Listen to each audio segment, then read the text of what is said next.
안녕하세요. 저와 남편은 반반 결혼을 하고 이제 결혼 2년차가 되는 부부입니다. 결혼 후에 명절에 인사드리러 가면서 생긴 일입니다. 결혼 전에는 이런 부분에 대해서는 들은 바가 없어서 알지 못했어요. 시아버지가 형제가 아주 많은 집에서 막내시랍니다. 그리고 시 큰 집에서는 제사와 차례를 다 지낸다고 하네요. 아들이나 장손 이런 걸 엄청 따지신다고 합니다. 제사 안 지내면 하늘이 무너진다고 생각하는 큰 집인데 문제는 말씀드린 대로 시아버지가 막내라서 문제라고 하십니다. 그래도 막내라고 장손이신 남편의 큰아버지만큼은 아니지만 집안에서 조금 투자를 해주셨다나 봐요. 그래서 시아버지는 서울에서 공부도 할 수 있었다고 합니다. 시어머니도 아버님께서 서울에서 대학 공부하던 시절에 만나게 되었고 결혼까지 하게 되었다고 하고요. 아버님께서 집안에 도움도 받고 결혼까지 했으니 거기까지만 들으면 나쁠 게 하나도 없는 이야기인데 아무래도 아버님 위로 남자 형제들이 많이 있다 보니 집안에서 여자들끼리 문제가 생겼나 봐요. 일단 인생을 한 지역에서만 살아오신 아버님의 형제분들은 다 같은 지역에 계시는 분들과 결혼을 하게 되었다고 합니다. 그래서 서울 출신인 시어머니를 엄청 싫어하셨다고 해요. 거기에 그것뿐이겠나요? 시조부 시조모님이 살아계시는 동안에는 괜찮았지만 두 분께서 돌아가시고부터는 남편의 큰어머니들이 시어머니를 향해 불편한 기색을 숨기지 않으셨답니다. 다른 지역에서 왔다고 싫어하고 또 첫째 큰시아버지를 제외한 나머지 형제들은 우리 아버님에 비해 집안의 지원이나 그런 걸 하나도 받지 못하셨으니 그걸 가지고 또 형제들끼리 이간질도 하셨나 봐요.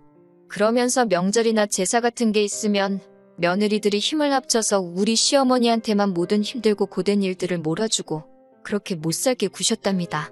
하지만 시아버지는 막내다 보니 형님들을 등에 업고 있는 큰어머니들을 혼자 당해내지 못하셨고 그렇게 한동안 어머님이 고생을 하셨다고 해요. 그러다가 어머님이 더는 참지 못하겠다고 말하고 그렇게 시부모님은 고향을 떠나서 서울로 상경을 하셨다고 하네요. 그랬기에 시어머니는 더 이상 시어머니의 시댁 식구들에게서 벗어날 수 있었지만 아버님은 형제들과 등을 지게 되었다고 합니다. 뭐 여기까지 들으면 아무 문제도 없고 어머님이 100번 잘하신 일인데 문제는 저희가 결혼을 하고부터입니다. 사실 아버님이 형제들과 완전히 척을 지고 연을 끊고 살았던 게 아니라 아버님 혼자서 몰래몰래 형제들과 연락을 하면서 지냈다고 합니다. 사실 저희 결혼식에도 아버님께서는 당신 형제들을 초대하고 싶으셨나 봐요.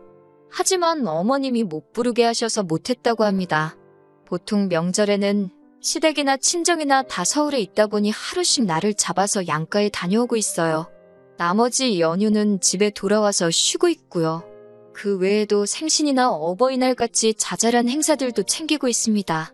그런데 지난 설날에는 아버님께서 저희를 부르시더니 충격 선언을 하시더라고요. 올 추석부터는 큰 집에 가겠다고 하시면서요. 아버님에게 큰 집이니까 저한테는 큰 집이죠. 앞서 설명드린 대로인데 어머님도 아버님한테 그게 무슨 소리냐고 하면서 당신 미쳤냐고 하는 겁니다. 아버님께서 하시는 말씀은 우리 큰형님도 70이 넘었다고 이제 살아봐야 얼마나 더 살겠냐면서 당신은 이제 명절 때 꼭 당신 형제들을 봐야겠다고 하시는 거였어요. 어머님은 미쳤냐고 그 집구석에 내 발로 들어갈 일은 없다고 단호하게 거절하셨습니다. 아버님은 어머님을 설득한다고 하시는 말씀이 이제 형님들도 다 며느리들 보고 했으니 당신한테 그때처럼 일거리를 시킬 것도 없다고 하십니다. 큰형수님이 진두지휘하고 며느리들이 다 알아서 하니까 당신은 거기 가서 차려놓은 음식만 맛있게 먹고 오라는 거예요. 그래도 어머님은 계속 정색을 하시면서 싫다고 하시더군요. 제가 시집살이를 겪어본 건 아니지만 자초지종을 알고 있는 제가 볼 때 어머님한테는 그 당시가 얼마나 안 좋은 기억이었는지 이해가 가는 정도였습니다. 하지만 아버님은 계속해서 그 집을 나온 이후로 부모님 제사도 한 번 안 드려보고 묘에도 가본 적이 없다고 하시면서 그런 자기 속은 어떻겠냐고 말하며 어머님 보고 참 이기적이라고 하시더군요. 아무튼 두 분이서 분위기가 험악해지니 덩달아서 저희도 그 자리가 불편해졌어요. 어머님은 아버님하고 점점 언성이 높아지다가 방에 들어가서 드러누우셨고 아버님은 거실에서 담배만 계속해서 뻐끔뻐끔 피워대셨습니다. 평소라면 하룻밤 자고 아침 일찍 친정으로 출발을 했을 텐데 그날은 저녁 식사도 하기 전에 자리를 떠야만 했습니다. 그만큼 그 자리에 있기도 불편한 시간이었어요. 돌아오는 차 안에서 운전하는 남편에게 어머님이 참 안 되셨다는 이야기를 했는데 돌아온 남편의 반응이 예상 외였습니다. 저보고 시댁에서 그랬으면 안 된다고 하는 거예요. 뭘 그랬으면 안 되냐고, 무슨 말이 하고 싶은 거냐고 물었더니 아버님하고 어머님이 그런 일로 싸우고 있는데 어떻게 아무 말도 안 하고 가만히 있냐고 하는 거예요. 부부싸움은 칼로 물베기라는데 친구 부부가 싸우는 것도 아니고 시부모님이 싸우는 건데 그걸 내가 무슨 수로 말리냐고, 그러는 너는 뭐 했냐고, 자기도 가만히 있었으면서 집안 분위기 험악해진 게 왜 내 탓이냐고 한마디 했습니다. 저는 남편이 저한테 뭘 기대한 게 아니라 자기 부모님이 싸우는 모습을 보여줘서 짜증이 나서 저러는 줄 알았는데 그게 아니었어요. 남편은 저보고 어머님이 왜 큰 시댁을 그렇게 싫어하게 된 건지 자기가 자초지종을 다 이야기해 주지 않았느냐 하면서 그 자리에서는 제가 어머님을 안심시켜줬어야 한다는 거예요. 그러니까 어떻게 안심을 시켜드리냐, 그걸 내가 무슨 수로 어떻게 해야 하는 거냐 따지니 아버님이 하신 말씀 못 들으셨냐고, 며느리들이 다 집안일을 하고 있다는 말에 제가 어머님한테 가서 큰집 가서 일은 제가 다 하면 되니까 어머님은 걱정 말고 쉬고만 계시면 된다고 했으면 좀 좋았냐고 하는 거예요. 다른 사람도 아니고 남편이 그런 말을 했다는 게 정말 이해가 되지 않았습니다. 그러니까 지금 저보고 일면식도 없는 남편의 큰집에 가서 제사 준비하고 전부 치고 그래야 한다고 말하는 거잖아요.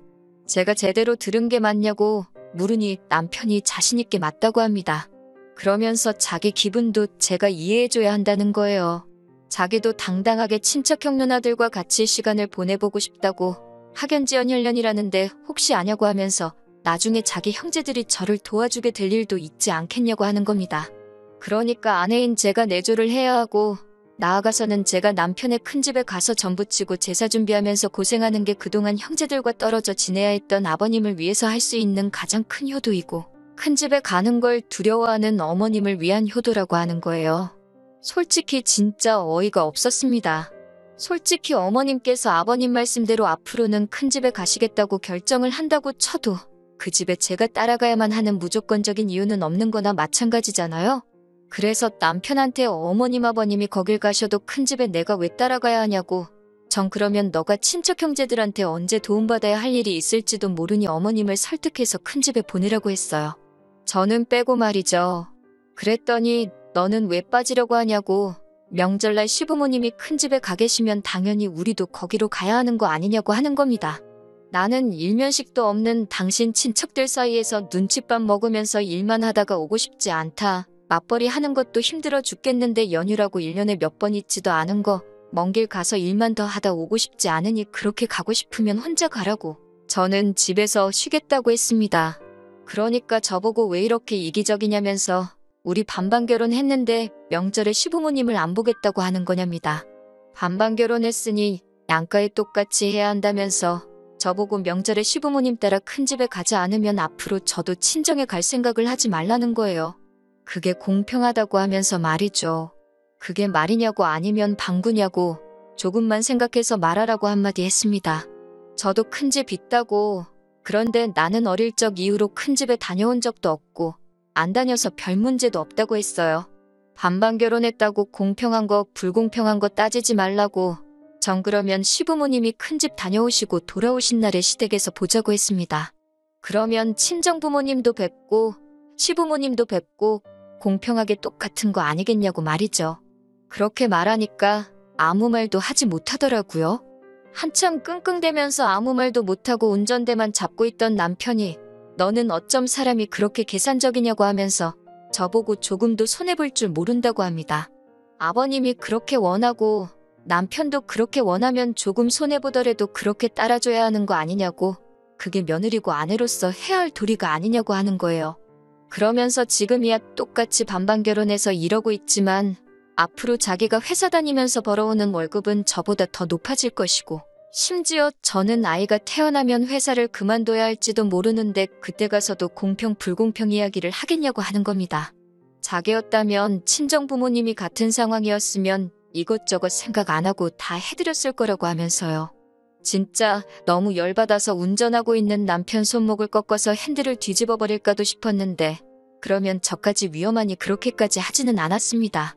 남편한테 당장 보이는 휴게소에 차를 세우라고 했어요. 그리고 차 세워놓고 남편한테 한바탕 소리를 질렀습니다. 저보고 계산적이라고 했냐고, 손해보는 일 안 한다고 했냐고 따졌어요. 남편은 지금 너가 하는 게 그렇지 않냐. 너 좋은 거만 하려고 하고 싫은 건 안 하려고 하지 않느냐고요. 그래서 지금 내가 손해를 안 보려고 한다고 말을 꺼낸 건 앞으로 시큰 집에 가게 되는 게 나한테 손해라는 걸 너도 알고 있어서 그러는 거 아니냐고 한마디 했더니 또다시 앞을 쌓는 표정으로 아무 말도 하지 못하더라고요. 그리고 월급 이야기가 나와서 말인데 내가 애가 태어나서 회사를 관두게 되는 건 또 뭐가 문제냐고 했습니다. 남이 자식 키우는 것도 아니고 우리 애 때문에 그러는 건데 너는 그걸 계산하는 거냐고요. 그러면 차라리 잘 됐다고 내가 대신 배불러서 애는 낳아줄 테니까 키우는 건 너가 하라고 했어요. 그러면 나도 커리어 안 끊기고 회사 계속 다닐 수 있고 내 월급도 계속 늘어날 테니까 아버님 따라 큰 집 안 가는 것도 공평한 일 아니냐고요. 남편은 쩔쩔매면서 아무 말도 못하고 있더라고요. 그러더니 저한테 하는 말이 글쎄 자기 친구들 와이프는 남편이 가자면 다 따라간다는데 너는 왜 그러냐고 소리를 치더군요. 그래서 네 친구들 와이프들도 반반 결혼했냐고. 내 친구들은 다 남편이 집 해오고 해왔는데 큰 집은커녕 명절에 시댁에도 안 간다더라고. 그러면 우리 반반 결혼한 거 돈도로 돌려주고 대출 없이 집 한 채 해오라고 했습니다. 지원받은 거는 친정부모님께 돌려드리고 그렇게만 해주면 나도 큰 집이건 큰 집 할아버지 집이건 다 따라가 주겠다고요. 어디서 자꾸 자기는 한 것도 없으면서 공평한 거랑 권리만 찾고 있는지. 아버님 생각에 효자가 되고 싶은 건 기특하지만 어머님도 싫다고 하시고 나도 싫다고 하는데 왜 반쪽짜리 효자의 모질이 남편이 되려고 스스로 저러는지 정말 이해가 되지 않았습니다. 끝끝내 미안하다, 잘못했다, 자기가 잘못 생각했다 사과 한마디도 없고 억울한 표정만 하고 있는 남편을 보니까 정말 어이가 없었어요. 그래서 당장 차 돌려나가서 시부모님 댁으로 다시 가자고 했습니다. 어디 한번 아버님도 계신 앞에서 한번 단판을 지어보자고요. 남편은 이만큼이나 왔는데 뭐하러 다시 가냐고 그제서야 대답을 했지만 제가 남편 하는 말 싹 다 무시해버리고 그냥 시댁으로 다시 가자고 했습니다. 시댁으로 돌아가는 길 내내 남편은 꿀먹은 벙어리 마냥 아무 말도 못하고 운전만 하더군요. 솔직히 차 안에서 남편을 더 꼼짝도 못하게 해줄 수 있었지만 참았습니다. 1시간쯤 차를 달려 다시 시댁에 도착했는데 시부모님도 별반 다를 바 없이 저희가 출발한 순간부터 계속 싸우고 계셨나 봐요. 문 앞에 서 있는데도 바깥까지 두 분이 투닥거리시는 소리가 다 들려오더라고요. 저희가 문을 열고 다시 들어오니 두 분은 니들이 왜 다시 또 왔냐는 듯이 의아해 하셨습니다. 그래서 두 분 앞에 남편을 끌어다 앉히고 남편한테 아까 나한테 한 말 다시 한번 해보라고 했습니다. 남편도 역시 자기가 했던 소리가 얼마나 어이가 없고 불공평한 이야기인 걸 알고 있는지 계속 아무 말도 안 하고 있더라고요. 그래서 더 참을 것도 없이 그냥 제가 남편이 했던 이야기 그대로 토시 하나 빼먹지 않고 전부 말씀드렸어요. 아무튼 이 사건의 원흉이나 마찬가지인 아버님도 제 말에 아들 편 한마디도 거들어주지 못하시고 아무 말도 없고 어머님은 아주 자식이나 아비나 둘 다 똑같은 놈들이었다고 이 집구석 남자들은 생각하는 게 왜 저 모양 저 꼴이냐며 아주 속이 터지고 분통이 터진다고 하시더군요. 갑자기 저를 보더니 시집 잘못 왔다고 이런 집구석인 줄 알았더라면 제 결혼도 반대했을 거라고 미안하다고 하시면서 어머님께서는 이제라도 바로잡자고 말하고는 제 손을 잡아 끌고는 밖으로 나가시더라고요. 갑자기 제 손을 잡아 끌고 나가시니 아무 말도 못하는 아버님께서 그제서야 어딜 가느냐고 물어보시더군요. 어머님은 마누라 팔아서 지 가족들한테 잘하려는 이 집구석 남자들한테 지쳐서 떠나간다고 소리를 치셨어요. 그리고 남편한테도 네 와이프도 무슨 잘못이냐고 이런 집구석인지 몰라보고 와서 평생 고생할 생각하니 불쌍해져서 어머님이 이혼하러 가시는 김에 저도 이혼시키고 오겠다고 하시는 겁니다. 당신 큰형님 살아봐야 얼마나 살긴 요새 100세 시대라는데 앞으로 30년은 더 사시는 거 아니냐고 우리 며느리 아무것도 모르고 시집와서 60살이 될 때까지 그 집에서 막내 며느리라고 나처럼 식모대우 당하면서 자비라는 거 대물림 시킬 바야. 그러기 전에 여자들이 떨어져 먼저 나가겠다고 그 잘난 가족들 보고 싶고 도움받고 싶으면 당신 남자들이 그 집 가서 엉덩이 춤을 추던 전을 부쳐먹던 한번 신나게 우리들 없이 잘 살아보려고 하시는 겁니다. 그러고 나서 진짜로 집 밖에 나왔는데 정말 나오자마자 아버님도 남편도 따라 나와서는 잘못했다고 싹싹 빌더라고요. 아버님은 아버님대로 너무 어머님 마음을 헤아려주지 못했다고 하면서 미안하다고 하고 남편도 미안하다고 저한테 사과하면서 이웃만큼은 하지 말자고 합니다. 그 뒤로는 남편도 큰 집 이야기는 속 들어가고 한 번도 꺼낸 적 없어요. 오히려 전보다도 더 저한테 조심스럽고 말이죠. 공동의 목적이 있어서 제 편을 들어주셨지만 어머님 덕분에 남편이 이젠 더 이상 저한테 찍소리도 하지 못하네요. 어머님한테만큼은 잘 내드려야겠다 싶었는데 어머님께서도 명절이라고 시댁 찾아오고 그럴 필요 없다고, 어차피 다 같은 서울 하늘 아래 있는데 보고 싶으면 당신들이 먼저 저희를 찾아오시겠다며 명절 때 의무적으로 올 필요도 없다고 하시네요. 남편이 따지고 보면 저한테 대리효도를 바랬던 건 사실이지만 남편의 부탁 때문이 아니고 제 마음에서 우러나오는 효도를 하려고 합니다. 며느리라고 남은 아니잖아요. 제가 해야 할 자식된 도리 다 하면서 우리 가족 한번 행복하게 살아가는 가정으로 제가 만들어 보려고 합니다.